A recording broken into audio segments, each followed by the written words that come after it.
Ako po ay si Missionary Pastor Jeremy Ferguson. Today is August 14th, 4:26 in the afternoon. At nais ko pong ibahagi yung side namin about sa mga allegations na i-public natin ng DSWD about sa aming orphanage or children's home shelter. Noong August 10 ay pumasyal sila sa noong August 12 pumasyal sila sa amin and meron silang monitoring visit. On August 13th, the next day, dumating sila na napakamaraming mga social workers na may kasama maraming polis, siguro 100 na armado pa. And tinusog yung aming facilities doon sa church sapagkat ang aming orphanage ay nasa katabi ng church mismo. At kinuha nila lahat ng mga bata at explain sa amin na yung purpose is maraming nakalisted ng reklamo. Yung number one is physical abuse, and hanggat sa ibang mga reklamo kagaya sa may padlock sa bakod, may combat wire sa taas. So maraming reklamo nila.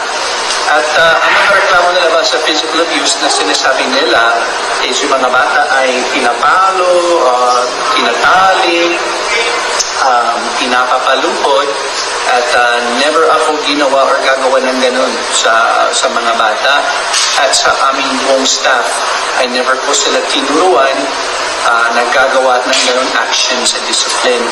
Maraming bata doon na nakakapasaway at ang disiplina namin sa kanila is kausapin sila, pwede sila minsan pagalitan pag talagang pasaway sila, and mayroon din kaming time out, mayroon kaming isolation room, sineseparate sila pag hindi namin sila nakokontrol. Pero wala yung mga sinasabi nila na ginagawa namin ay hindi namin ginagawa yun. Never ako gagawa yun. And never ko tinuturo yung aming staff na may kasamang licensed social workers pa na gawin ng ganyan ng bagay. At ang aming licensed social workers, sila yun naman in control sa discipline sa mga bata. Meron kaming house parents and sa kasalukuyan, meron kaming 12 house parents and 2 licensed social workers. So kapag yung mga house parents ay may problema sa mga bata na inalagaan nila at hindi nila kayang i-handle, tatawagin nila yung social worker para i-handle yung disiplina. And yung social worker nagka-counsel sa kanila at sila yung bahala. Pero wala na kaming tinuturo sa kanila na isaktan yung mga bata bilang disiplina. And sinabi din nila, narinig ko yung sabi ni director ng DSWD na yung mga bata, mayroon sinabi na yung mga hindi kumakain, araw-araw ay nagsasayang kami ng higit ng 50 kilos ng bigas. Taba-taba ang mga bata doon. Busog na busog sila. Mayroon silang complete food sa lahat sila, ang mga babies. Mayroon silang lahat ng gatas na sinasabi ng doctor na kailangan, kung ito ay Nestogen 1, Nestogen 2, binibigyan sila lahat na yan. Walang kulang sa pagkain. Lahat sila ay nag-aaral sa school. May sariling school kami, may sariling teachers. At pag may mga sakit, lahat sila sine-check up. Mayroon kami mga pinapa-opera. Mayroon kami today mismo is ang aming first college graduate actually. Sa DAFZU Baccalaureate. Graduate siya sa social work. Today, ang aming first college graduate. May ibang college student pa. So, yung buong buhay nila ang nagsikaso sa bawat aspekto, kasamang spiritual, and everything. Nabanggit din ni Sir Director na may mga bata na may approved PCAR na ibig sabihin pwede na silang umuwi. Yung PCAR is Parental Capability Assessment Report. Pag na-approve yun, pag positive yun, ang bata ay pwedeng umuwi doon sa tao nakalagay sa PCAR. Mayroon kami mga bata na may positive PCAR na hindi pa pwedeng umuwi kasi hindi pa pumayag ang judge. Ang mga bata yan, may mga court hearings pa at hanggat na pumayag ang judge, hindi namin sila pwedeng iuwi. Kaya, bagamat may positive PCAR, nandun pa sila. Hindi na kami sinasabi na bawal umuwi.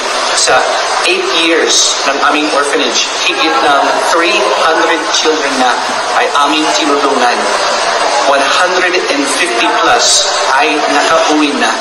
Pag may positive PCAR, inuuwi sila agad na may discharge conference kasama ng social worker sa mga LGU social welfare. Higit na 150 ang nag-uwi na. Walang kinukulong doon. And nakakalungkot lamang po ito mga accusations para sa akin personally also because bilang misyonaryo, ito ay isang naging malaking part ng aking mission work sa Philippines. Naawag kami sa mga bata sa kalsada, sa squatter, at nagbigay kami ng malaking effort. And sinukli nila sa amin is parang mga criminal. Pero binigay namin ang aming pinaka-best care. Meron din kami mga video ng mga bata na nagwawala nang kinuha sila ng DSWD. Ayaw nila umalis. Sila ay nagbabato sa mga DSWD social workers, nagsisigaw at yung iba nagmumura pa kasi ayaw nila sumama, ayaw nila umalis doon sa orphanage kasi parang family nila na yan and talagang alam nila na ginagawa niya mabuti sa kanila and wala nang aabuso sa kanila. Yan lamang po ang nais ko. Pakayag, salamat po.